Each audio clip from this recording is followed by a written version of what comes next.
In today's gospel lesson, Jesus does something that's a little shocking and rather subversive. He calls Matthew the tax collector to be one of his inner circle of disciples. Now, in our day and age, we whine and complain about the Internal Revenue Service, but our dislike of filing tax forms every April is nothing compared to the vehemence that the people of Israel felt toward tax collectors in the first century.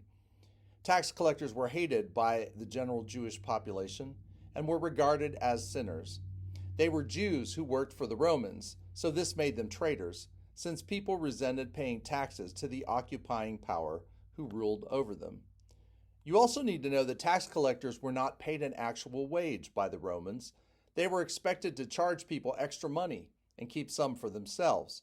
Many tax collectors, not surprisingly, were dishonest. They abused this system by taking far too much, so no one trusted them. Perhaps the most familiar tax story is that of Zacchaeus from Luke 19, and it has similar elements to our gospel lesson. In this story, Zacchaeus was short in stature, so he climbed a sycamore tree in order to see Jesus, who was passing through the city. Jesus saw him up in the tree and he said, "Zacchaeus, hurry, come on down. I must stay at your house today." And the people in the crowd began to grumble, saying, "Jesus has gone to be the guest of one who is a sinner." And so we get a hint of scandal in this story as well. But Zacchaeus' encounter with Jesus was transformative. It led to the following confession and pledge to do better. "Look," Zacchaeus said to Jesus, "half of my possessions, Lord, I will give to the poor. And if I have defrauded anyone of anything, I will pay back 4 times as much." And so we see that Zacchaeus comes clean regarding his dishonesty and his business dealings with others, and he promises to go above and beyond in making things right. This leads Jesus to exclaim, "Today salvation has come to this house, because he too is a son of Abraham." So it's clear that Jesus saw something in Zacchaeus that no one else saw in him. And I think the same thing happens in Matthew. In our gospel lesson, Matthew is sitting at a tax collection station, and Jesus simply says to him, "Follow me." And I'm certain the same dynamics are at play here that are in the story of Zacchaeus. Matthew is most likely shocked that Jesus would ask him to follow him. After all, Jesus was a rabbi, and rabbis hated tax collectors as much as the general population did. And I'm certain that the crowd was looking at Jesus as if he had lost his mind. Then in the next scene, we see the grumbling happen in full force. Jesus is sitting at dinner in the house, and I assume this is the house of Matthew. Matthew has invited some of his tax collecting buddies to join the feast, along with those whom our gospel lesson simply labels as sinners. The Pharisees see what is happening, and they are incensed. "Why does your teacher eat with tax collectors and sinners?" they say.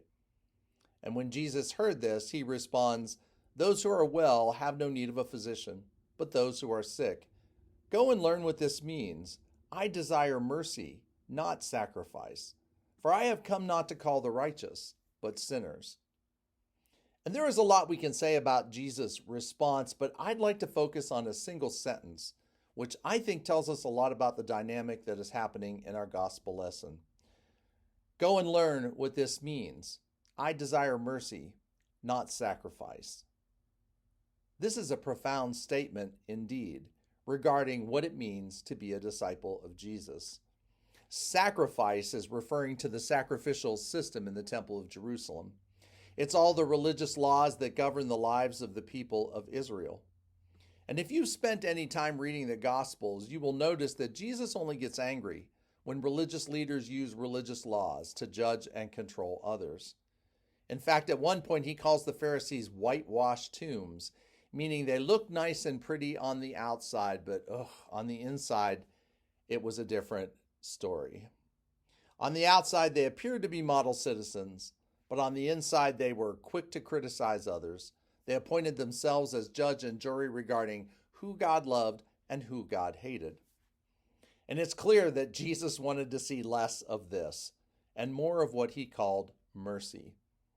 The Greek word for mercy is eleos. It means kindness or goodwill toward the miserable and afflicted, joined with a desire to help them. The English word compassion also comes to mind here. It means we seek to understand what someone else is going through before we judge them. It means learning the art of kindness instead of acting out in anger at people who are different from us.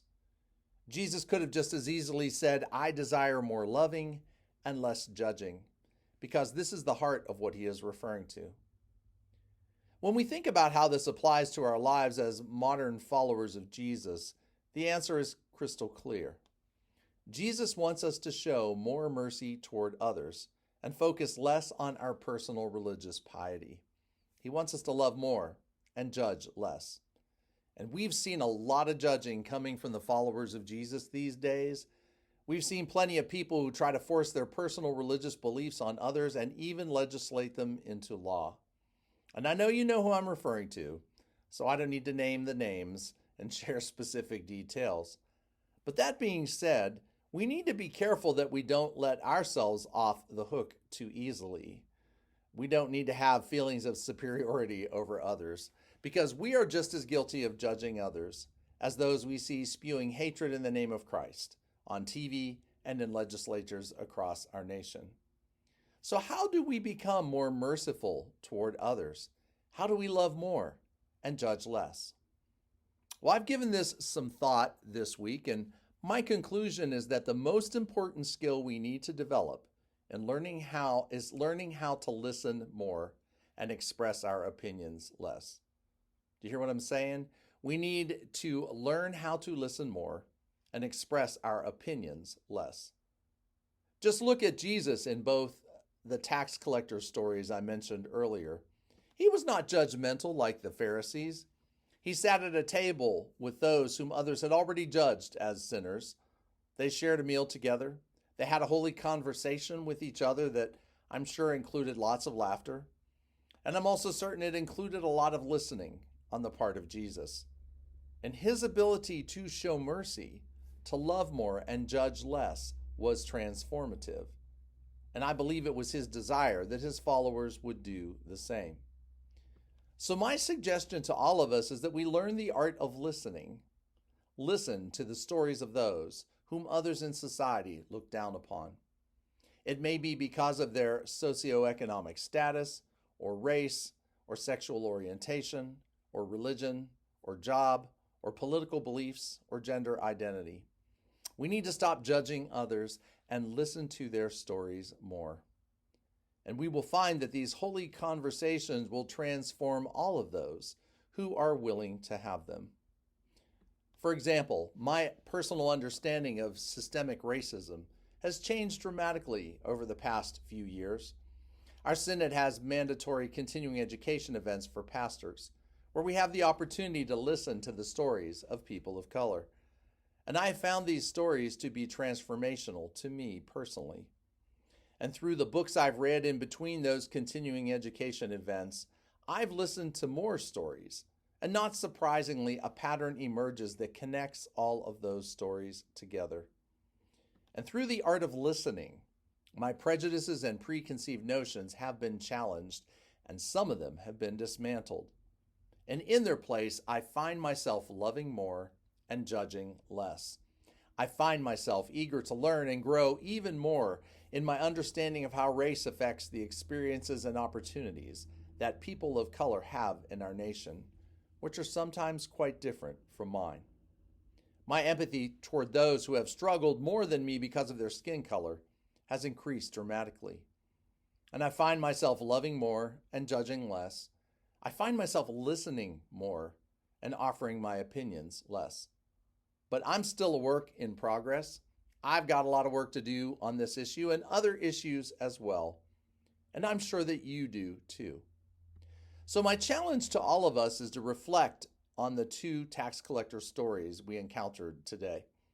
And maybe, just maybe, we can learn what Jesus meant when he said, I desire mercy and not sacrifice.